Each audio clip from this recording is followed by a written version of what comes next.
இது மக்களாக எங்களுக்கான மேடை இது. நான் ஆரியபுரத்தில் இருக்கேன்.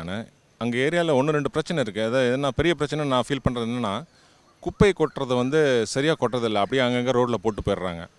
அதுக்கு மக்கள் நமக்கு தான் ஒரு விழிப்புணர்ச்சி இருக்கணும். நமக்கு இந்த குப்பைகள் எல்லாமே அந்த உண்மை மக்களாகி நம்ம கரெக்டாக நம்ம வீட்டை எப்படி பார்த்துக்கணும், அதே மாதிரி நம்மளோட தெருவையும் பார்த்துக்கணும், நம்ம ஏரியாவும் பார்த்துக்கணும். இந்த குப்பை தொட்டியில் போடணும் அப்படின்னு தான் என்னுடைய விருப்பம்.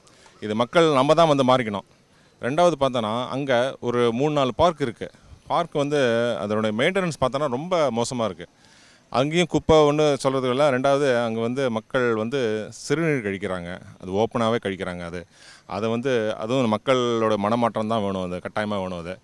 இது பெரியவங்க சின்னவங்கன்னு எல்லாமே வயது வித்தியாசம் இல்லாமல் பண்ணிகிட்ருக்காங்க. அது ஒன்று மாறணும். நான் திருநெல்வேலி பாளையங்கோட்டை கோரிப்பள்ளம் தொகுதியில் இருக்கிறேன். அங்கே தண்ணியே இல்லை. அந்த ஊரில் டேப்பு தான் போட்டு வச்சுருக்குறோம், காசு கொடுக்குறோம். ஆனால் கலெக்டர் என்னென்னா, கோர்ட்டில் போய் இங்கே எல்லாருக்கும் நான் கரெக்டாக தண்ணி வழங்குறேன் அப்படின்னு பெப்சிக்காக ஏண்டு பேசுகிறாரு. இதுதான் முக்கியமான விஷயம். கலெக்டர் சொல்கிறாரு, இங்கே எல்லாருக்கும் தண்ணீர் ஒழுங்காக வழங்கப்படுகிறது அப்படிங்கிறாரு. அது எந்த இதை வச்சு யாருமே கலெக்டரை கேட்க மாட்டாங்களா? கேட்குறாங்க. ஆனால் எல்லாத்துக்குமே இது அரசியல். கலெக்டர் என்னென்னா, அவர் அரசியலில் பெரிய ஆளாக இருக்கிறார், கான்டாக்ட்ஸ் இருக்குது. தண்ணியே கிடையாது, திருநெல்வேலி கிடையாது. இப்போ கோயம்புத்தூர் போனால் அங்கே எங்கேயுமே தண்ணி இல்லை. எல்லா இடத்துலையும் தண்ணி இல்லைன்னா சொல்யூஷன் இருக்கா? இருக்குது. சின்னதாக அணை கட்டலாம். கோடியாக காசு செலவழிக்கிறாங்க. சின்ன அணைகள் கட்டுறதுக்கு ஒரு 10 லட்சத்துக்கு தண்ணி அணை கட்டுறதோ, சின்ன கால்வாய்கள் பண்ணுறதோ, இதுக்கு இந்த அரசாங்கமோ இங்கேயோ சென்னையோ எங்கேயோ எல்லா சோஷியல் சர்வீஸ் பீப்புளும் போகிறாங்க. ஆனால் யாருமே இதுக்கு ஒரு சரியான பதில் சொல்ல மாட்டேங்கிறாங்க. எங்கே போகிறது தமிழகம்?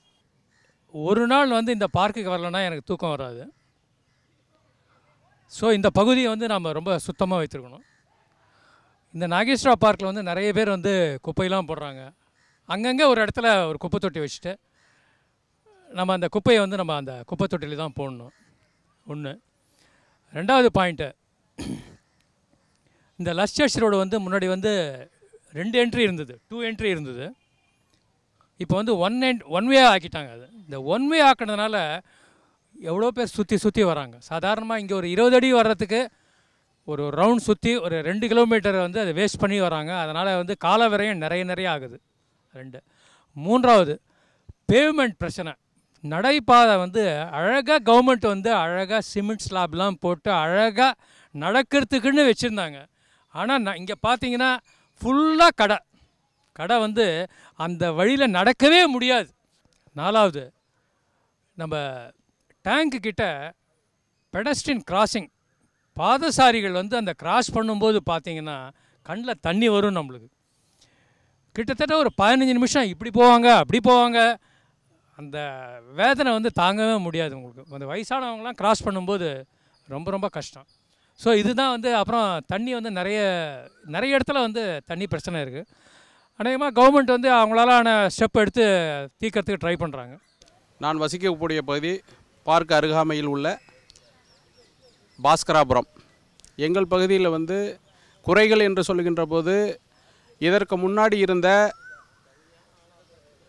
குப்பையை நீக்கக்கூடிய ஒரு Malaysian company or Singapore company மிகச் சிறப்பாக பணியாற்றினார்கள் என்பதுதான் நிசப்தமான உண்மை.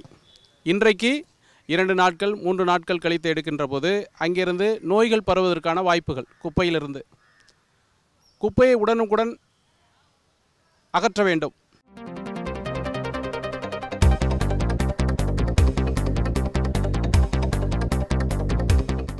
அண்ணாதுரை சொன்னதாக ஞாபகம். அரசியல் ஒரு சாக்கடைன்னு சொல்லி அவரே அதில் இருந்தார் அவர். ஆனால் இப்போ அரசியல் சாக்கடைன்னா அதை க்ளீன் பண்ண முடியாத அளவுக்கு சாக்கடையாக அது புறையேறி போயிருக்குன்னு நான் நினைக்கிறேன். இப்போ எந்த கட்சியுமே மக்களுக்கு நல்லது செய்த மாதிரி தெரியல. எல்லாமே அவங்க சொந்த குடும்பத்தை பார்த்துக்கிறது, அவங்களோட சொந்த விருப்பத்துக்கு தான் பண்ணிகிட்ருக்காங்களே தவிர அவங்க ஒன்றும் மக்களுக்கு ஒன்று எடுத்து பண்ணுறது மாதிரி தெரியல. எதானாலும் எங்கே போனாலும் பைசா லஞ்சம் கொடுக்காமல் எந்த வேலையும் நடக்கிறது கிடையாது. இது உண்மையிலே மாறணும். மக்கள்லாம் நம்ம சினிமாலாம் நிறைய பார்க்குறோம். மக்கள் நம்ம அதுக்கேற்ற மாதிரி மாறி நமக்கு நம்ம we will have to defend this. நம்ம எதுவும் பண்ணக்கூடாது. நம்ம எதுவும் எனக்கு இது கொடுத்தா தான் பண்ணணும் சொன்னால் அந்த வேலையை செய்ய வேணாம் அப்படிங்கிற மாதிரி நம்ம ஒரு முடிவாக நம்ம பண்ணணும். தமிழ்நாட்டு அரசியலை பற்றி நம்ம ஒன்றும் சொல்கிறதுக்கு இல்லை, எல்லாருக்குமே தெரியும். அதை நான் வந்து சொல்லி அதை வந்து டைமை வேஸ்ட் பண்ணுறதுக்கு விரும்பலை. எல்லாருக்குமே தெரியும். நாட்டோட இந்தியாவோட அரசியல், இந்தியாவோட ஆட்சியை பற்றி, இந்தியாவை பற்றி சொல்லணும்னா நிச்சயமாக டாக்டர் ஏபிஜே அப்துல் கலாம் சொன்ன மாதிரி 2020 நிச்சயமாக நாம் ஒரு மிகப்பெரிய வல்லரசாக நாடு நிச்சயமாக ஆகும். இன்றைக்கி வந்து எக்கானமியை பொறுத்தவரையிலையும் ஜப்பான் முதல்ல இருக்குது, ரெண்டாவதாக நமது இந்தியா இருக்கிறது. நிச்சயமாக அது தொழில்துறையில் எல்லா துறையிலையும் சாதிக்கும், அதில் வந்து சந்தேகமே இல்லை. தமிழ்நாட்டில் அரசியல் நிலைமை என்பது இன்றைக்கு முழுக்க முழுக்க மிகவும் மோசமாக இருக்கின்றது என்பது நிசப்தமான உண்மை, எல்லோருக்கும் தெரிந்த உண்மை. இதில் வந்து ஒளிவு மறைவு இல்லை, இதில் சொல்வதற்கு இருக்கும் எந்த பயமும் இல்லை. அதுதான் உண்மையான இது.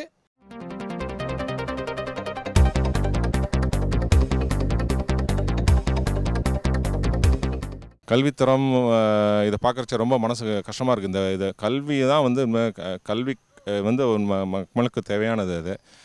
இது பல வகையில் இப்போ பண்ணிட்டுருக்கானா, அந்த உயர்கல்வி பார்த்தோன்னா மற்ற மாநிலங்கள்லாம் பார்க்குறச்ச நம்ம தமிழ்நாட்டில் ரொம்ப கம்மியாக இருக்குது. இப்போ ஃபார் எக்ஸாம்பிள் ஐஐடின்னு எடுத்துக்கங்களேன். ஐஐடி உயர்தர கல்வி, அந்த கல்வியில் பார்த்தோன்னா பக்கத்து மாநிலமான ஆந்திரா தெலுங்கானாவில் உள்ள இதில் 1/4 கூட நம்ம தமிழ்நாட்டில் வரமாட்டேங்கிறாங்க. இதுக்கும் சென்னையில் வந்து அவ்வளவு எஜுகேஷன் இதெல்லாம் இருக்குது, சப்போர்ட்லாம் இருக்குது. ஆனால் நம்ம தமிழ் மக்கள் இங்கேருந்து ப்ரொமோஷன் ஐஐடியில் கிடச்சி போகிறது ரொம்ப கம்மியாக இருக்காங்க. இது வந்து உண்மையில் இது அரசாங்கம் வந்து உண்மையில் ஒரு பெரிய லெவலில் எடுத்துகிட்டு போயிட்டு நல்லா பண்ணணும்னு நான் நினைக்கிறேன். கல்வி வந்து அரசாங்கம் எடுத்து நடத்த வேண்டியது ஒரு இது, அது வந்து எல்லார் கையிலையும் போயிடுச்சு. இப்போ மெடிக்கலுக்கு சாதாரணமாக 50 லட்சமாக கொடுத்தா தான் சீட்டு கிடைக்குங்கிறாங்க. மார்க்கு வந்து ஏதோ 20 மார்க் தான், 50 லட்சம் இருந்தால் அப்படி தான் இருக்குது. இதுக்கு மேலே என்ன சொல்கிறது? என்னை பொறுத்தவரையிலையும் தமிழ்நாட்டில் கல்வித்துறை நல்லாவே இருக்குது, கல்வியை பொறுத்தவரையிலையும் நல்லா இருக்குது. இன்னும் அதை வந்து ஊக்கப்படுத்தினா இன்னும் நல்லா அருமையாக நம்ம மாணவர்கள் சாதிப்பார்கள். ஒன்று எல்லாமே வந்து அவங்க வந்து புத்தகத்திலேயே மூழ்கி இருக்காங்க. அதே நேரத்தில் அந்த வாழ்க்கை கல்வி என்ன, லைஃப் ஸ்கில்லை பற்றி அவங்க இன்னும் நிறைய கற்றுக்கிட்டாங்கன்னா ரொம்ப இதுவாக இருக்கும். அனதர் திங், நம்ம ஆளுங்க வந்து எல்லா தேர்வுலையும் ஐஏஎஸ் எடுத்திங்கன்னா எல்லா டெஸ்ட்லேயும் பாஸ் பண்ணுவாங்க, ஆனால் அந்த இன்டர்வியூவில் ஃபெயில் ஆகிடுவாங்க. அதுக்காக கம்யூனிகேஷன் ஸ்கில் அவங்க வந்து டெவலப் பண்ணணும். அதை பண்ணாங்கன்னா நம்ம எங்கேயோ போயிடுவோம். தமிழ்நாட்டினுடைய கல்வி என்பது இன்றைக்கு இருக்கக்கூடிய முறை, அதாவது ஏற்ற இறக்கம் எப்படி இருக்கின்றா, பயிற்றுவிக்கக்கூடிய முறை. ஒரு இதில் வந்து CBSE central board secondary education சொல்கிறீங்கல்ல, அங்கே வந்து அவங்களுடைய பயிற்றுவிப்பு முறை வேறு மாதிரி இருக்கிறது. அதே நேரத்தில் மெட்ரிகுலேஷன் என்று சொல்லக்கூடிய அந்த முறையில் வேறு மாதிரி இருக்கிறது. அப்போ நம்ம சாதாரணமாக ஸ்டேட் போர்டு அப்படின்னு சொல்கிறோம். இதெல்லாம் வந்து இப்போ நம்ம வந்து என்ன சொல்கிறோன்னா எஸ்எஸ்சிஏ சர்வ சிஷ்யா அபியான் திட்டம்னு சொல்லுவோம். இது வந்து சென்ட்ரல் கவர்மெண்ட்டோட ஸ்கீமு. இதில் வந்து அனைவருக்கும் கல்வி. ஒரு மனிதன் இங்கே அடிப்படை வசதி, அடிப்படை உரிமைகள் என்ன அப்படின்னு சொன்னால், ஒரு மனிதனுக்கு எங்கே இருந்தாலும் எந்த கடைக்கோடியில் இருந்தாலும் அவனுக்கு கல்வி என்பது அவசியமாக கொடுக்கப்பட வேண்டிய ஒரு உண்மை, கொடுக்கப்பட வேண்டும் என்பது தான் அதான் அடிப்படை கல்வி. அந்த அடிப்படை கல்வியின் மூலமாக நீங்கள் வந்து ஏன் பிரித்து வைக்கிறீங்க? பிரிக்காதீங்க, எல்லாத்தையுமே சமச்சீர்வு கல்வின்னு சொல்கிறீங்களா? எல்லாமே ஆல் ஆர் ஈக்குவல்.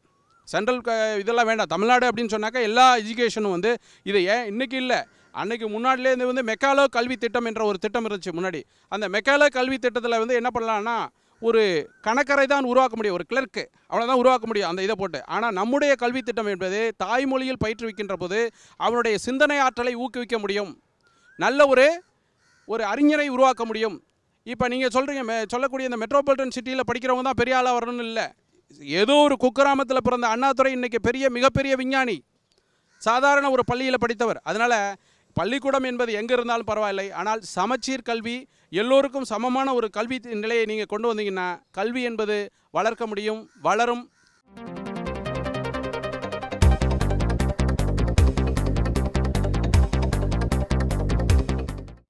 மருத்துவ வசதிகள் இதை பற்றி சொல்லணும்னா மருத்துவ வசதிகள் எங்கே போனாலும், ஈவன் அரசு ஆஸ்பத்திரியில் போனாலுமே பணம் கொடுத்தா தான் எந்த இதுவும் கிடைக்கிறது. இதுவும் ஒரு முக்கியமான இது. மருத்துவம் வந்து மக்களுக்கு நல்ல முறையில் நல்ல மருத்துவம் கிடைக்கணும். ஆனால் பணம் இருந்தால் தான் நல்ல ஒரு இதே கிடைக்கிறது. சும்மா ஒரு மருத்துவர்கிட்ட போனாலே சாதாரண இதுக்கே வந்து பெரிய லெவலில் டெஸ்ட்லாம் எடுத்து அதெல்லாம் பண்ணிடுறாங்க. அதெல்லாம் பண்ணால் மக்களுக்கு நல்ல, இப்போ ஏழை மக்கள்லாம் அவங்க என்ன பண்ணுவாங்க, அவங்களுக்கு உண்டான இதே இப்போ ப்ரைவேட் ஹாஸ்பிட்டலில் தான் கிடைக்கிற பட்சத்தில் அது பணம் கொடுத்து தான் பண்ணும்போது அவங்களுக்கு நல்ல மருத்துவ வசதி கிடைக்கல. இது கிடைக்கணுங்கிறது தான் விருப்பம், எல்லோருடைய விருப்பமாக இருக்கும்னு நினைக்கிறேன். மருத்துவத்துறை எனக்கு தெரிஞ்ச சூப்பர். ஏன்னா என்னுடைய நண்பர் அவர் வந்து டெல்லியில் வந்து ஒரு மிகப்பெரிய பொசிஷனில் இருக்கார். அவங்க அம்மா வந்து ஒரு கிராமத்தில் இருக்காங்க. எவ்வளோ 2-3 கிளினிக்கு 2-3 ப்ரைவேட் ஹாஸ்பிட்டலாம் போனாங்க.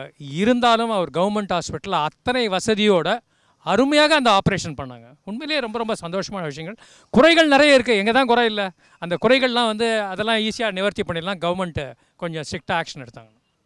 இன்றைக்கு பார்க்கின்ற போது தமிழ்நாட்டில் வந்து மருத்துவ வசதி வந்து ஃபார் பெட்டர், நல்ல சிறப்பாக தான் இருக்குது. குக்கிராமத்துலேருந்து எல்லா இடத்துலையும் இன்றைக்கி 108ன்னு சொல்கிறீங்களா, ஒரு அந்த வாகனம் அடுத்த 15 நிமிஷத்தில் ½ அன் ஹவரில் வந்து பிக்கப் பண்ணிட்டு போய் பெரிய அங்கே இருக்கக்கூடிய தலைநகர் மாவட்ட தலைநகரில் வந்து செய்கிறாங்க. அதனால் ஹாஸ்பிட்டலைசேஷன் வந்து இன்றைக்கி வந்து பெட்டர் தமிழ்நாடு. அதர் தென் வேறு டிஸ்ட்ரிக்ட் கம்பேர் பண்ணி பாருங்கள், பீகாரை கம்பேர் பண்ணி பாருங்கள், ஆந்திரா கம்பேர் பண்ணி பாருங்கள், எல்லாத்துலேயும் ஃபார் பெட்டர். அதனால் இன்னும் சொல்லப்போனால் தமிழ்நாடு வந்து பிற மாநிலங்களை கம்பேர் பண்ணும்போது எதுலேயுமே நம்ம சளைத்தவர்கள் இல்லை.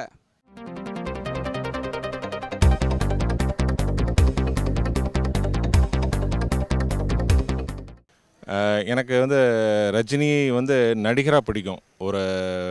ஒரு அரசு வேலை நினச்சி என்னால் பார்க்க முடியல. அது இந்த வயசில் 67 வயசு அவருக்கு.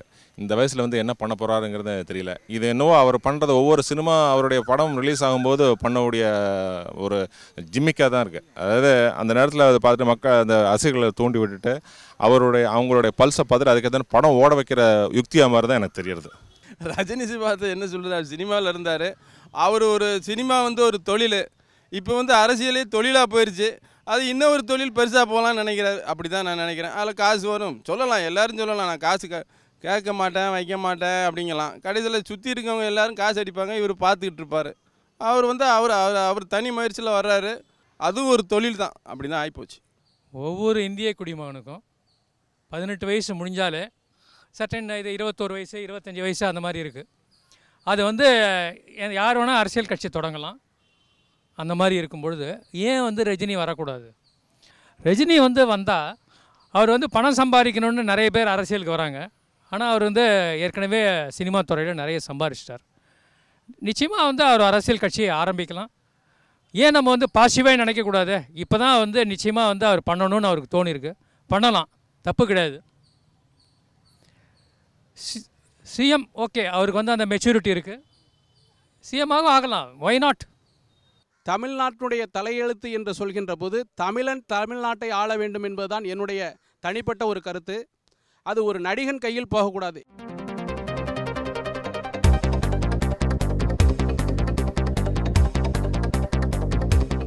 இது 2 விதமாக பார்க்கணும்னு நான் நினைக்கிறேன். ஏன்னா ஒன்று வந்து இந்த போக்குவரத்து தொழிலாளர்களுடைய ஒரு வகையில் பார்த்தோன்னா அவங்களுடைய ஆங்கிள்லேருந்து பார்த்தோன்னா அது சரிங்கிற மாதிரி தான் எனக்கு படுது. ஏன்னா அவங்களுடைய சொத்தை சம்பாதித்து வைக்கிற வைப்பு நிதியை வந்து அவங்களுக்கு கொடுக்காம 3-4 வருஷம் அவங்க வந்து இருந்தாங்க, அது கொடுக்காமல் இருந்தாங்க. அது உண்மையில கஷ்டம் அவங்களுக்கு. ஏன்னா அவங்கள பார்த்தோன்னா அவங்களுக்கு பண்டிகை எதுவுமே கிடையாது. பொங்கல் அன்றைக்கி ஓட்டுவாங்க, தீபாவளிக்கு அன்றைக்கி ஓட்டுவாங்க, வேறு எந்த பண்டிகை இந்த பண்டிகை இருந்தாலும் அவங்க ஓட்டிகிட்ருப்பாங்க. அவங்க மக்களுக்காக வேண்டி சேவை செய்கிறது வேலை தானே. ஆனால் அவங்களுடைய வயத்தில் அடிக்கும்போது அது வேலை அது வந்து எனக்கு வந்து கொஞ்சம் கஷ்டமாக தான் இருந்தது.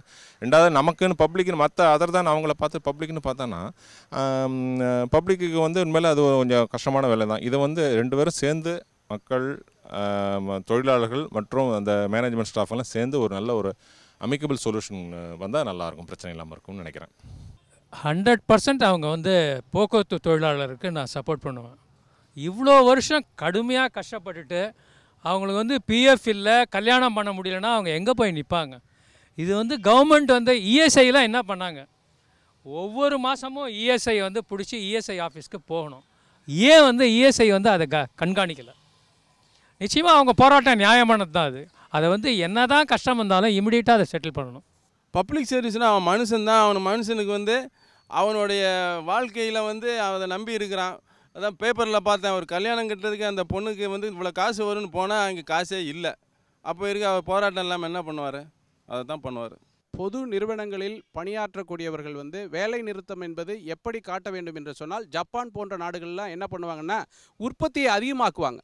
வேலை நிறுத்தம்னா 4:30 மணிக்கு அவங்களுக்கு பணி முடிஞ்சிடுச்சு அப்படின்னு சொன்னாக்க அவங்க 6:30 வரலையும் பணியாற்றுவாங்க. அது மாதிரி செய்யணும். இந்த நாடு இனிமேல் அந்த முறையில் பின்பற்ற வேண்டுமே தவிர நாங்கள் வேலைக்கு செல்ல மாட்டோம், பணிக்கு செல்ல மாட்டோம் என்று சொல்லக்கூடாது. அவருடைய பணியை செய்யணும். பணியை செய்துவிட்டு அவர்களுடைய இது உண்ணாவிரதமாக இருக்கலாம், அப்படிப்பட்ட போராட்டங்களை நடத்தலாம். அதற்காக எண்ணற்ற மக்கள்கள் பாதிக்கப்படுவது என்பது மிகவும் மிகவும் வேதனைக்குரியது. அது போக்குவரத்து நிறுவனமாக இருக்கட்டும், வேறு எந்த நிறுவனமாக இருந்தாலும் போராட்டம் என்பது வேறு முறையில், அகிம்சை முறையில், அகிம்சை தான் வென்றது என்பதற்கு சத்திய வழியிலே நின்று போராடி நமக்கு வெற்றி தேடித்தந்தவர் அண்ணல் காந்தியடிகள் அவர்கள்.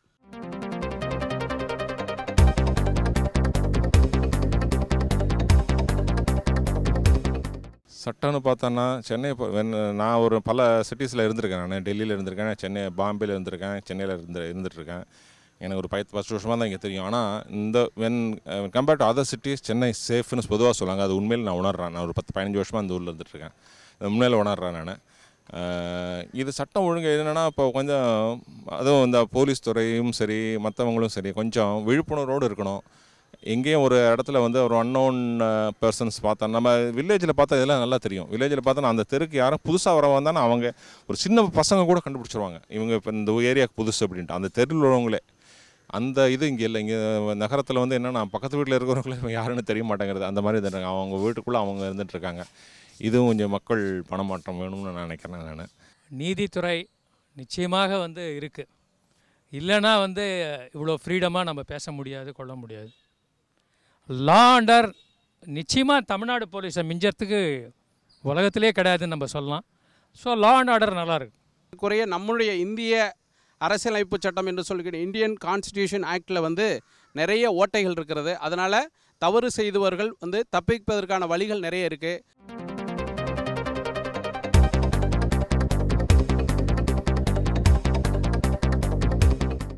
வல்லரசுங்கிறது ஒரு பெரிய வேர்டு. அது ரொம்ப நாளாக நம்ம யூஸ் பண்ணிகிட்டே இருக்கோம்.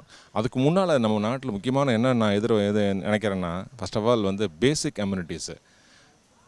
குடிதண்ணீர் எங்கே பார்த்தாலும் குடிதண்ணீர் கஷ்டம். வீடு நிறையவங்களுக்கு வீடு இல்லாமல் அவங்க ரோட்டில் படுத்துட்டு இருப்பாங்க. அவங்களுக்கு சொந்த வீடு கிடையாது. அவங்களுக்குள்ளெல்லாம் நிறைவேற்றணும்.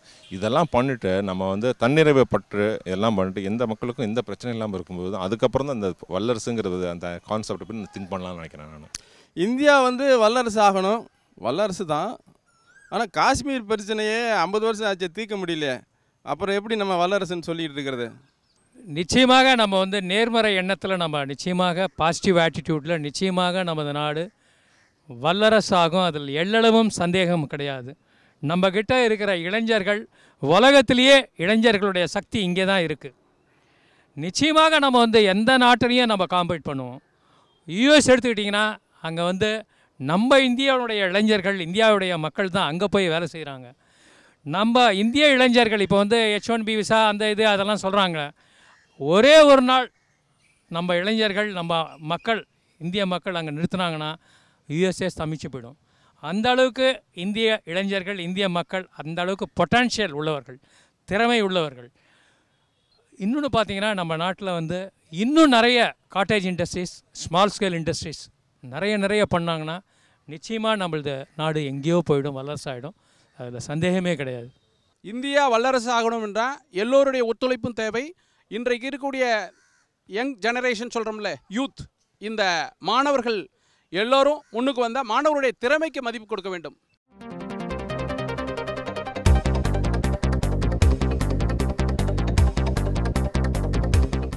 இது இப்போ ரொம்ப too early to discuss about this. இது ரொம்ப இப்போ தான் நடந்துருக்குது இது. ஆனால் இப்போ சமீபத்தில் ஒரு இன்டர்வியூ பார்த்தேன். அதில் வந்து சொன்னதை பார்த்தோன்னா, இதுக்கு முன்னால் அந்த ரேங்கிங் சிஸ்டம் இல்லாமல் மார்க் ஃபஸ்ட்டு செகண்டுன்னு போட்டு வந்து மார்க் வரும்போது அவங்க நிறைய வந்து இந்த பசங்க வந்து மன அழுத்தத்தில் சிலவங்க வந்து தற்கொலை பண்ணிகிட்ருக்காங்க. அதெல்லாம் இல்லாமல் இப்போ வந்து இது பண்ணது ஒரு வகையில் நல்லதுங்கிற மாதிரி ஏதோ ஸ்ட்ராட்டஜிஸ் காமிக்கிறாங்க. இது போக போக தான் நமக்கு தெரிய வேணும். ஆனால் இது ஒரு வகையில் என்னை பொறுத்தவரை இப்போ கொஞ்சம் நல்ல இதுன்னு நான் நினைக்கிறேன். இது கரெக்டான முடிவு, சூப்பர்ப் இது. ஏன்னா நிறைய பேர் வந்து +1 +2 +1 ஒன்று இப்போ ஒரு புதுசாக +1 தேர்வு வைக்கிறாங்க. அது வந்து இட்ஸ் அ வெல்கமிங் நோட், வரவேற்கத்தக்கது. அது அருமை. இப்போ சில பேர் 10ஆம் கிளாஸ் படித்து பாஸ் ஆனோன்னா +1லேயே +2 போர்ஷன் தான் கொடுக்குறாங்களே தவிர +1 கிடையவே கிடையாது. ஸோ இது வந்து அருமையான முறை. இந்த சிஸ்டம் கொண்டாந்த உண்மையிலேயே மிஸ்டர் செங்கோட்டையன், மினிஸ்டர் செங்கோட்டையனுக்கு உண்மையிலேயே ஹேட்ஸ் ஆஃப். அருமை, வரவேற்கத்தக்கது. ஆனால் அதில் ரேங்க் போட்ட அந்த ரேங்க் கிரேடு வந்து தப்பு. அவங்க போட்ட மெத்தட் வந்து தப்பு. அதாவது சிபிஎஸ்சியை நீங்கள் கம்பேர் பண்ணும்போது அவங்க எப்படி கொண்டு வந்திருக்காங்கன்னா, இ கிரேட்னால் எவ்வளோ மார்க் இருக்கணும், இந்த கட் ஆஃப் கொடுக்குறாங்கல்ல ஒவ்வொரு இதுவும், அதை வந்து சரிப்படுத்திக்கணும்.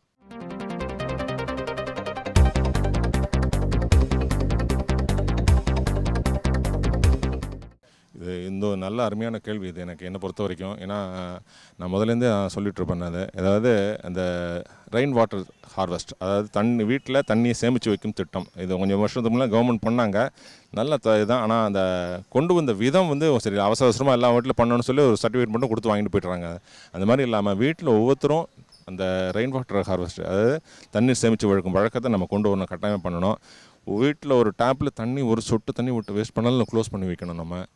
தென் சோர்ஸஸே நமக்கு இருக்கிற இதில் நம்ம சேமித்து வைக்கிறது. அந்த காலத்து மன்னர்கள்லாம் அவங்கெல்லாம் பைத்தியக்காரங்க கிடையாது. அவங்கெல்லாம் வந்து அழகாக வந்து ஒவ்வொரு இடத்துலையும் ஒவ்வொரு ஊர்லேயும் குளங்கள்லாம் தோண்டி வச்சாங்க. அந்த குளங்கள்லாம் இப்போ எங்கே இருக்குன்னு தெரில.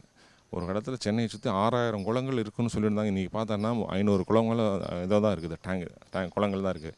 என்னென்னா அந்த இடத்துல ஆக்கிரமிப்புகள், அது அரசியல்வாதிகள் ஆக்கிரமிப்புகள், ப்ரைவேட்காரங்களை ஆக்கிரமிப்பு பண்ணி காலேஜெலாம் ஓப்பன் பண்ணிவிட்டு இந்த இடத்த தண்ணியெலாம் சேமித்து வைக்க முடியாத மாதிரி அந்த இடத்த ஆக்குபை பண்ணிடுச்சு. இதுக்கு நான் இருக்கிற குளங்களை நல்லா தூர்வுபடுத்தி நல்லா ஆழப்படுத்தணும். அப்புறம் புதுசாக குளங்கள்லாம் கொஞ்சம் இது பண்ணி தோண்டி அதை வந்து மக்களுக்கு இந்த மழை காலத்தில் வர தண்ணி சேமித்து வச்சு அதை வந்து மக்களை உபயோகம் பண்ணுற மாதிரி இருக்கும். தண்ணி வந்து உண்மையில என்ன சொல்கிறாங்க, இந்த 3ஆம் உலகப் போர் வந்து தண்ணிக்காக வேண்டி தான். பணம் அதெல்லாம் நிலம் அதெல்லாம் இல்லாமல் தண்ணிக்காக வேண்டி இந்த பிரச்சனை வருங்கிறாங்க. அது வந்து இது வராமல் இருக்கிறது நம்ம கையில் தான் இருக்குது. நம்ம வந்து தண்ணியை சேமிப்போம், நாட்டின் வளத்தை காப்போம். ஐயோ எவ்வளோ பேரை சொல்லியிருக்கிறாங்க, அதில் ஒரு தீர்வு கூட பண்ண மாட்டேங்கிறாங்களே. யாராவது எடுத்து பண்ணுறாங்களா? சின்ன சின்ன தீர்வுகள். மக்கள் அம்மா ஜெயலலிதா அம்மாவே வீட்டிலே போட்டு தண்ணியை சேர்க்கலாம் நாங்கள் ஒரு தடவை, அது அரசியலாக்கப்பட்டது.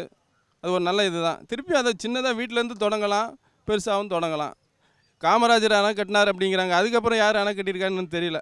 மழை வந்ததுன்னா மழை நிச்சயமாக அந்த மழை வந்து அந்த தண்ணீர் வந்து கடலுக்கு போகாமல் அங்கங்கே தடுப்பணைகள் வைத்து அங்கங்கே ஏரிகளெல்லாம் நல்லா தூர்வாரி, எல்லாம் சொன்னது தான், ஏரியெல்லாம் நல்லா தூர்வாரிட்டு அந்த தண்ணி அங்கே போகிற மாதிரி நம்ம பண்ணிட்டோன்னா நிச்சயமாக இருக்கும்.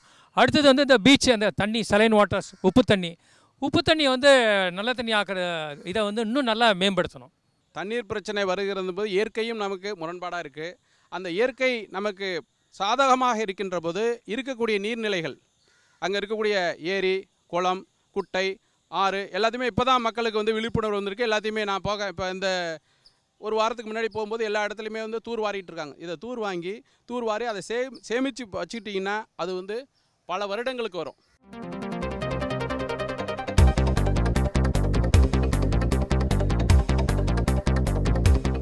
அம்மையா ஜெயலலிதா இறந்து பண்ணது இப்போ நடக்கிறது வந்து ஆட்சியாங்கிறது ஒரு பெரிய கேள்விக்குறியாக இருக்குது. ஏன்னா எல்லாம் அவங்களுக்குள்ள அந்த பிரச்சனைகளை தீர்க்கறதுக்கே பாதி இருக்குது. இன்னும் ஒரு கடந்த 6 மாதம் இல்லை, அந்த அம்மா இருந்த ஒரு 3 மாதம் சேர்த்து கிட்டத்தட்ட 9 மாதங்களாக எந்த விதமான நடவடிக்கையும் எந்த வித மக்களுக்கு ஒன்றும் சேவையும் ஒன்றும் பண்ணது மாதிரியே தெரியல.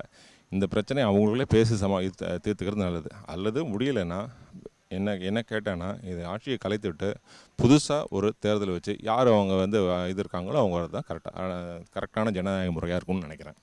அதான் முதல்லே சொல்லிட்டேங்க, எல்லாருக்குமே தெரியும். அதை பற்றி நான் திருப்பி சொல்கிறதுக்கு விரும்பலை. No comments.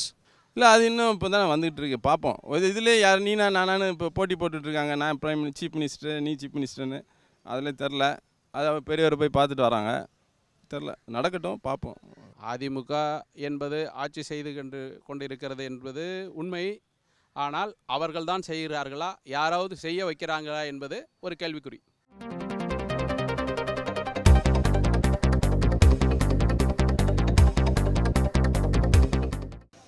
இது காற்று மாசுறது இதுவும் மக்களுடைய பேராசை தான். எல்லாமே தன்னை பார்த்துக்கிறாங்க தவிர தன்னை வீட்டில் இருந்து வர இப்போ ஏசியே போட்டிருக்காங்க. ஏசி போட்டுட்டு அது வந்து அதுக்கு விடுற அந்த சூடு தண்ணி இது எல்லாமே நம்ம காற்றை தான் மாசுபடுத்துறது.